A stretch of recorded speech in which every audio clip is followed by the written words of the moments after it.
We've been apologetic throughout our history, but we don't have to apologize anymore. We have Israel. You don't like me? All right, no problem.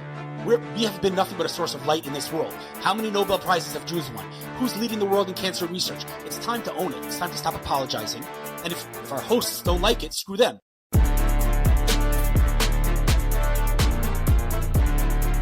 Welcome back to the show, Schmoozers. For those of you that are new here, I am David Cobby, and today we are going to have a phenomenal conversation with someone who is a true marketing legend. The list of companies he's advised is absolutely mind-blowing, arguably even longer than the shopping list your mom gives you before Shabbat every week. From Oracle to Discount Bank to hundreds of Israeli startup companies, this guy has helped out every kind of company across all industries. He's also a world-renowned speaker, frequent writer in many very prominent journals, and most importantly, he's an extremely loud and proud Jew. Coming to us all the way from Beit Shemesh today, please welcome to this week's episode, Hillel Fuld. Hillel, how are we doing today? Thank you for those warm words. I should pay you for PR. I'm good. Hillel, I didn't even get to your list of accomplishments that you have. And I know you're a very humble guy. I've listened to several podcast episodes that you've been on.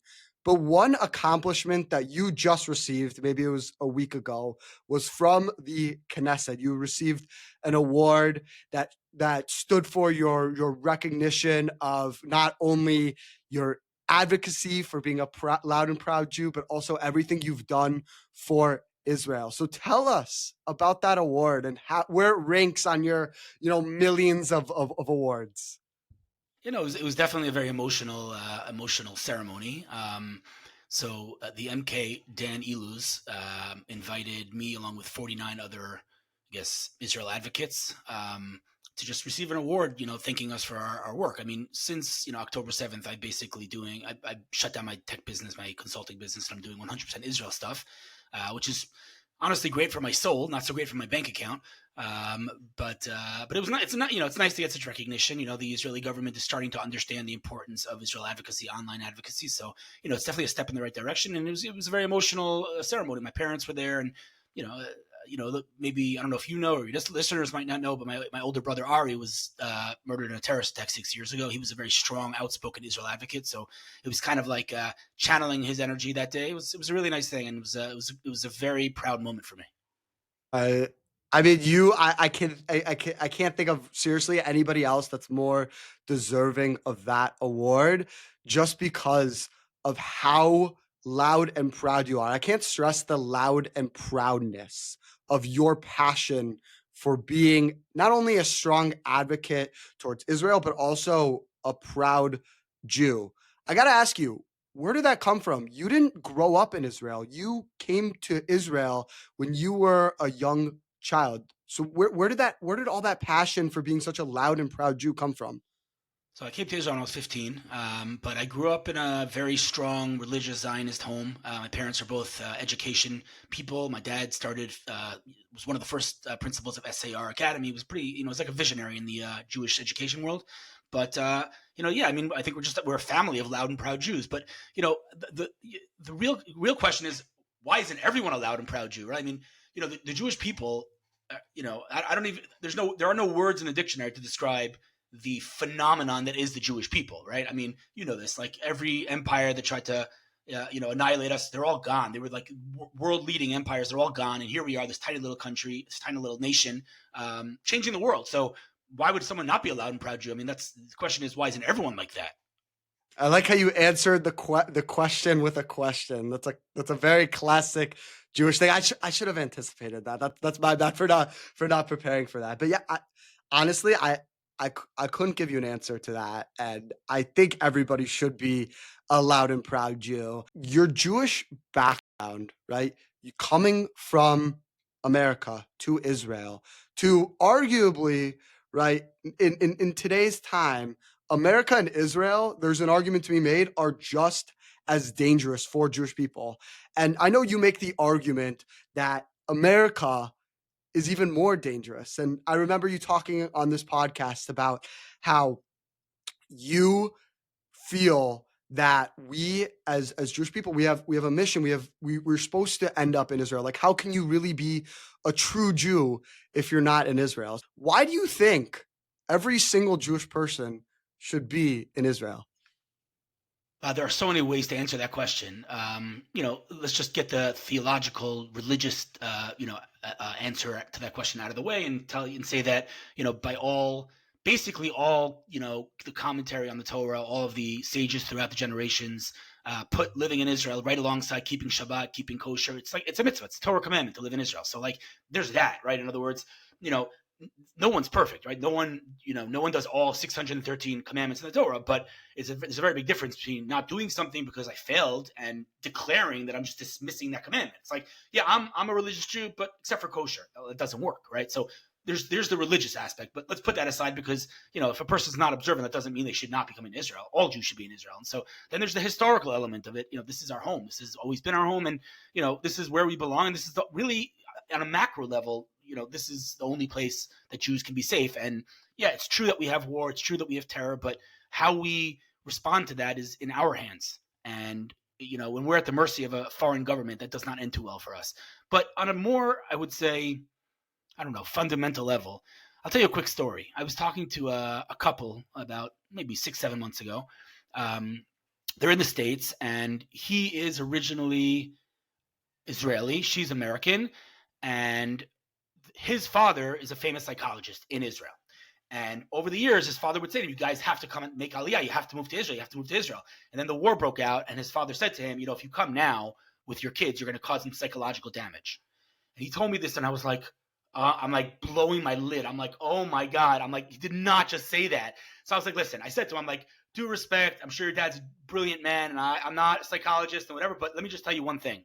I said to him, if you think that when your kids grow up and you say to them, my brothers and sisters were fighting an existential war in Israel, and I decided to stay here because I enjoyed my BMW or my big house, you think that they're going to appreciate that? You think they're not going to say to you, I don't understand. Your brothers and sisters were fighting an existential war and you didn't go join them? I understand you had family there and you still didn't go? That's what they're going to say to you. If you think you're staying in America today for your kids, so your kids will be healthy, you are sorely, sorely mistaken. So all else aside, your brothers and sisters are fighting an existential war. Jews should be here, backing up their brothers and sisters in any way possible, whether it's in the military, whether it's something else. But what kind of person abandons their brother when they're fighting for their life?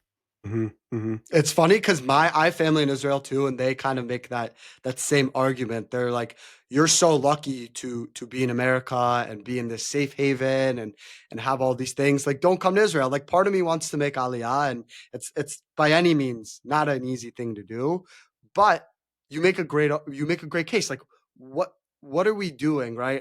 I'm being a hypocrite here. What am I doing sitting in America, enjoying my life right now when I theoretically should be in Israel, helping out my brothers and sisters fighting? Yeah, you know what? I'm going to push back on something here, and this is going to be very controversial. It's going to maybe piss some people off, but I'm going to push back on it's really hard to make Aliyah. How old are you, David? I'm 22. Okay, so I'm a little older than you, a lot older than you. When I was growing up, moving to Israel, by definition, you had to lower your quality of life. You had to cut your salary in half. You had to basically live in a third world country. That's the way it was. You literally, when I came to Israel, you couldn't get tuna fish in this country. You couldn't get orange juice. You couldn't get deodorant. Well, literally, you had to bring stuff. Today, I don't know the last time you were in Israel is, but I absolutely will stand my ground on this and tell you that when you move to Israel today, you are increasing your quality of life. You no longer have to, lower your quality of life. You no longer have to, cut your salary in half. If you're good at what you do and you're willing to work hard, you can make more money in Israel than you make there. So I actually don't think it's so hard to move here. I don't want to belittle picking up and leaving, your whole life that you built, but that's not a function of Israel. That's going from anywhere to anywhere. But I don't buy the whole, it's hard to make Aliyah. Today you have, Israel's at the pinnacle of the world of technology. There's endless opportunities from a professional perspective. You could live in a neighborhood like where I live, where it's all English speaking, so you don't even need Hebrew. I've never written an email in Hebrew in my life. Like, you don't need so yeah, of course, if a person doesn't want to come here, they could find a lot of excuses. But I don't buy the whole it's hard to make Aliyah. It's 10 times easier than it's ever been. And truthfully, worst case scenario, you can always, get on a plane and travel 10 hours, 12 hours back and forth. Like, it's really not that hard to make Aliyah, at least not even close to as hard as it used to be.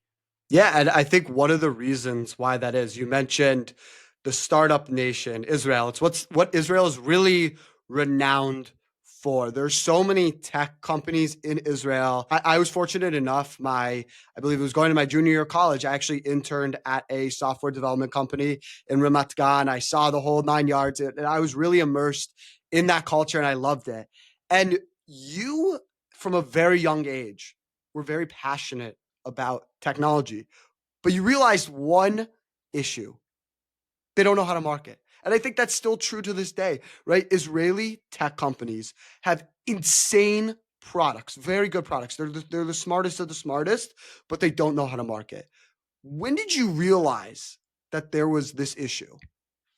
First of all, I often say, if you think about sales and marketing, right? Both sales and marketing need to sell something at the end of the day. So what is the fundamental difference, right? I'm not talking about the tactical differences. One's short term, one's long term. There are many differences in sales and marketing, but fundamentally, in my opinion, the difference in sales and marketing is one word that literally does not exist in the Hebrew language. And I'm not joking around. Like, there's actually no word for this in Hebrew, and the word is subtlety. Literally, there's no such word, because sales is, here's a product, buy it, right? Marketing is storytelling. Marketing is getting you to decide that you want the product. I'm not selling anything to you, right? And that it requires subtlety, requires playing the long game, long term thinking. It's not immediate ROI. And again, for better or for worse, Israelis are very, as we say in Hebrew, tachlis. We're very like right now, and it's the ROI right now. And so, yeah, I mean, we're a lot better than we used to be in Israel, but it's true. Israelis are world leading at building tech, and room for improvement when it comes to building businesses from a marketing perspective. Absolutely. Yeah, I think to your point, the culture in Israel is much more direct than America, and I think from a marketing perspective, that has some challenges to it. And I know you've worked with just hundreds of startups and companies and the oracles. You've met with Steve Wozniak, who's technically the founder of Apple. You've met all these really cool people. So you've seen the differences between a corporate America Fortune 500 company and a Israeli tech company. So from a marketing perspective, how do you look at those two companies differently in terms of their objectives to market their product?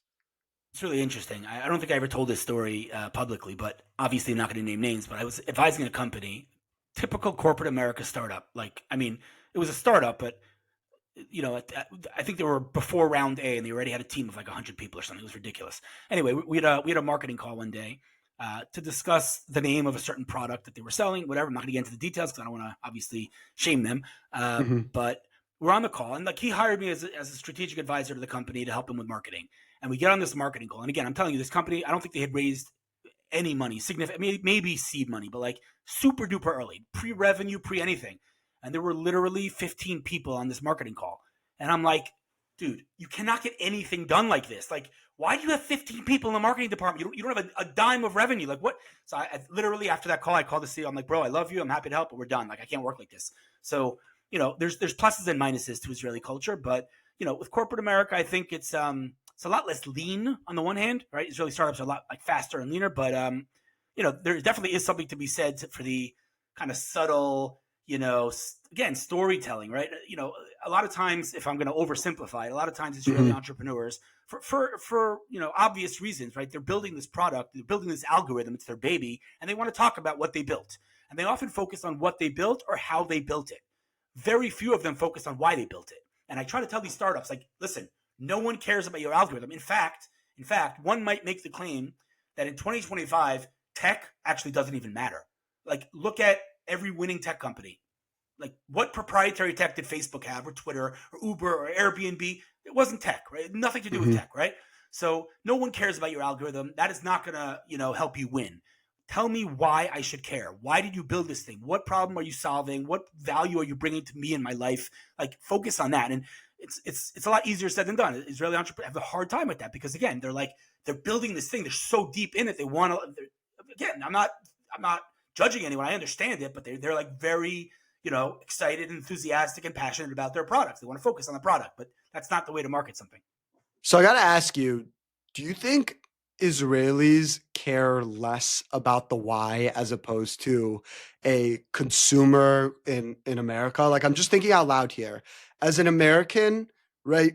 For me personally, right? I care deeply about the brands that I wear and interact with. For example, Lululemon is one of my favorite clothing brands. I like the story behind it and why it's the best athletic clothing wear company. But I don't know if that's the case for Israelis necessarily. Do you think that there's a difference in consumer opinion there, where Israelis maybe don't care about the why so much because they care more about the technology? Like, is that an argument to be made? That's interesting. I never really thought about that. I don't think that there's this this brand loyalty aspect in Israel as much as there is in America. And it's very interesting. I never thought about that. But by the way, I'm just curious before I answer the question, what is it about Lululemon? I'm actually curious because I have a Lululemon pair. I'll tell you a cool story. Again, story I never told before. But I was like, what is all this hype? So I bought a pair of Lululemon pants years ago. And for whatever reason, I got the wrong size. And it was like 2 sizes too small on me. And like, it was in my closet for years. And I was like, I couldn't get it on. And then I went on Ozempic. And then I put them on and they fit, and I was like, hallelujah. So I've worn them many times. I mean, yeah, they're quality. I don't honestly get the hype. What is it about Lululemon? Actually, could you like sell me on it for a minute? Yeah, so Lululemon to me, I love the brand because the quality of the product, I believe, is better than any other athletic company. And when you wear their clothes, right? For example, I have a pair of Lululemon pants that look like normal khakis, but they're actually sweatpants. Like I wear them to work. They also have a line of clothes that's called they're called ABC pants. They are literally like you're wearing again sweatpants. They look like normal slacks. I've worn Lululemon pants to a bar mitzvah. Nobody's known All anything right, of it. so then I So have something for you. I have a present for you. okay, After we get off this Zoom, go. I'm not a Zoom. Why did I say Zoom? Riverside. Shout out to Riverside. shout out Riverside. They're Israeli, right? Yes, I know. I saw you met up with the founder Yeah, recently. Nadav. Yeah. So after we get off this call, go to Twillery.com. You familiar with Twillery.com? Willery.com. Yeah, All right, I'm putting it in my search engine right now. dude, I just changed your life. I'm not joking right now, by the way. Listen, again, I have Lululemon. I like it, but Twillery.com is a game changer. I love their products. Happens to be that the founder is a Jewish guy who I like and, I know, and I have, I don't know, I probably have 100 pairs, like 100 articles of clothing of theirs. I mean, they've air suits, which are what you're describing. Basically, they're sweatpants, but they look like a suit.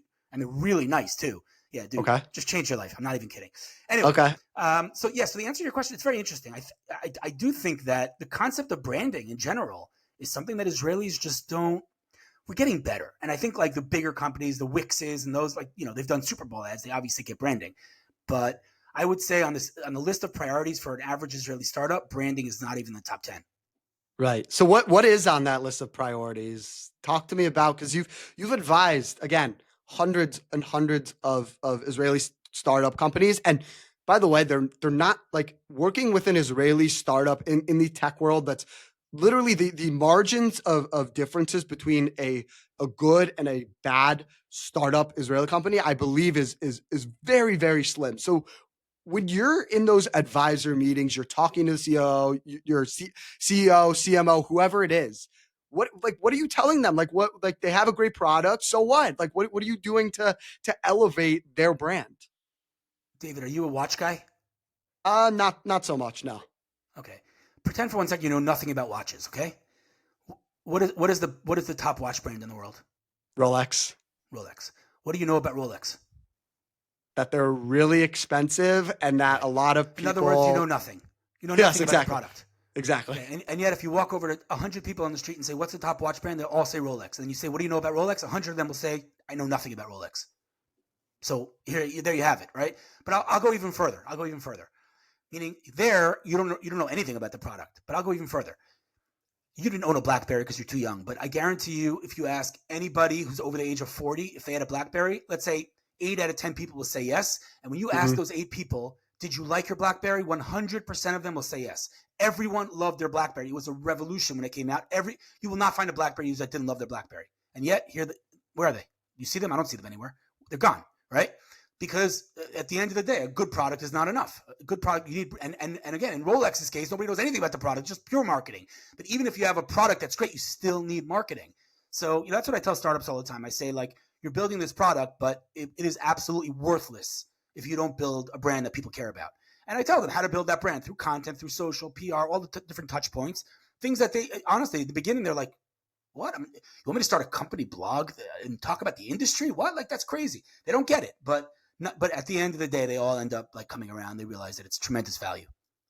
Absolutely. And I think now with AI, it's so much easier to market. And I think for the sake of this podcast, like, I'm not gonna lie, I've been very open and honest about this. Like, a lot of my research, and especially for you, Hillel, like digging through your LinkedIn and finding, I think you have, by the way, I think you set the record for most experiences put on your LinkedIn. You have like 83. I think that was the number that I got. I was counting what. No, I'm kidding. It's just that you understand. Like, every time I write for a publication, I add that to my LinkedIn. Every time, like, if I'm a writer for, I wrote an article for TechCrunch, so I'm a contributing writer for TechCrunch. If I advise a company, it doesn't advise, like, it's very like any company that I'm affiliated with, I put there. It's not just like full-time jobs, Yes, and that's because you want to elevate your personal brand, and your personal brand is already so big. And forget about, put aside the Israel advocacy part, which I think you're very entrenched in right now.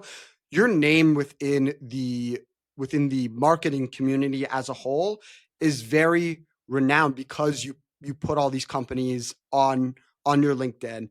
But I want to kind of stray away from this for a second. So people that work in corporate America now, like me, right? I work for a very big corporate America company, and they have their brand, right, is tied to that company, right? Your career, you work for XYZ company, that's tied to that company. If you're somebody like me working in corporate America now, how do you elevate your personal brand despite it being tied to that company? It's a great question. First of all, you obviously need, you need to make sure that it's actually like legally okay with the company that you're working with. That's first of all. But there are many things that you can do. Like, if you're, I don't know what company you work at, but whatever. Let's say you work at IBM. So maybe you should not be building, your personal brand that quote unquote competes with what they're building. But if you're, you're working at IBM and you're passionate about cars, then build your brand around cars. You could write about cars, podcast about cars, whatever it is. Again, assuming it's okay with the company. If it's not, it's a whole different discussion. But there's no reason that you shouldn't be able to like produce content on the side, use social on the side, and kind of listen. At the end of this, what I did when I started, I was working at a big tech company, and I started blogging, as a side gig, as a passion project. It wasn't in any way competing with the company, and that's literally that decision that I made back then to start blogging is what led to my entire career. So there are things that you can do on the side as you work in a corporate company. Absolutely. And that's exactly what I'm doing here. Like, I'm trying to build my personal brand. Like, viewers that are listening to this and watching this, like, you're hearing me talk about personal branding and Judaism. While I'm teaching you about this, I'm doing this retroactively. Like, I am also building my personal brand by doing this podcast. And a lot of that comes down to connecting with amazing people like Hillel. And one of the many reasons why Hillel is an amazing person, but I think this is the biggest reason, is because Hillel is so caring about connecting other people. And on this same podcast that I was listening to before, and I'm blinking on the name of it, I probably should have remembered, you were talking about, don't do things for money, right? When you go advise a company or whatever, like, typically you'll go in without any intention to have money. Maybe they'll give you stock options down the line, whatever it is, but you really have that intention of working for free. So I got to ask you, how did that come to be in a society that's so focused on money, especially in America, where we're a capitalist through and through? Like, how did that realization of, I'm not going to be money focused, money driven, come to be? So first of all, let's just clarify. When you say I work for, I don't work for money. At the end of the day, the companies that I work with do pay me, right? But it's a very simple concept, really, if you think about it. Because if you think about the traditional business model, take anything. It doesn't make a difference what you're selling, okay? I'm selling sushi, right? So I say to you, hey, I have this amazing sushi, right? And you then pay me for my sushi, right? So I'm making a promise. I'm monetizing that promise. Hopefully, I'll deliver good sushi. But you're paying for something you have not even tasted yet, right? And again, this is true for any business, right? You're making a promise. That's the flow. You make a promise, you monetize the promise, you hopefully deliver. And then, you have to negotiate. Do I even want this product? I haven't tasted it yet. I said, let's flip it. Let me deliver first, right? You'll realize you need me, and then I have the leverage. Then there's no negotiation. You need me, I define the terms, right? So it's not just like I'm like a altruistic, like a philanthropist, right? It's good business. It's good business to show someone or show a company what you're able to do for them, as opposed to making promises. Just deliver right now. It's true that there have been many instances where I helped a company and it didn't come back, and that's fine. So I helped someone. Then I write it off as karma. Okay, it's good karma. But literally all of the companies that have paid me over the years are companies that I helped for free. And they said, listen, we know what you did for us. Take our money, basically. So it's just good business. That is unbelievable. And I know you got to run soon. So I got one final question for you, Hillel. What is your message to young Jewish people like me that we are the future of the Jewish people? We have strong personal brands. We have strong Jewish values. What do you want us to do as somebody that's a thought leader, as somebody that's one of the biggest voices within the Jewish community? What do you want us to do? What does Hillel Fuld want to see from us? Own it. That's it. Own it. No, literally, I mean, we've been apologetic throughout our history, but we don't have to apologize anymore. We have Israel. You don't like me? All right, no problem. We have been nothing but a source of light in this world. How many Nobel Prizes have Jews won? Who's leading the world in cancer research? It's time to own it. It's time to stop apologizing. And if our hosts don't like it, screw them. But enough with the shaking knees and no, I'm gonna own who I am. We're a source of light in this world, and I'm not going to apologize for that. So that's what I would say to my friends. Enough apologizing. Own it. No more apologizing. You heard it from Hillel first, or Hillel firsthand. Hillel, I want to thank you for coming on to this week's episode of Schmoozing Time. Make sure we share the show. Guys, Hillel is fired up. He came here fired up. And if you don't share the show, he's going to be so I know where sad. You live. Yes, exactly. I'm so glad you enjoyed this week's episode of Schmoozing Time. Thank you so much for tuning in. In addition to sharing this episode with someone, make sure you follow on Instagram, TikTok, Facebook, and YouTube Shorts. Also, make sure you're following the show on Apple Podcasts and or Spotify. Until next time, keep schmoozing.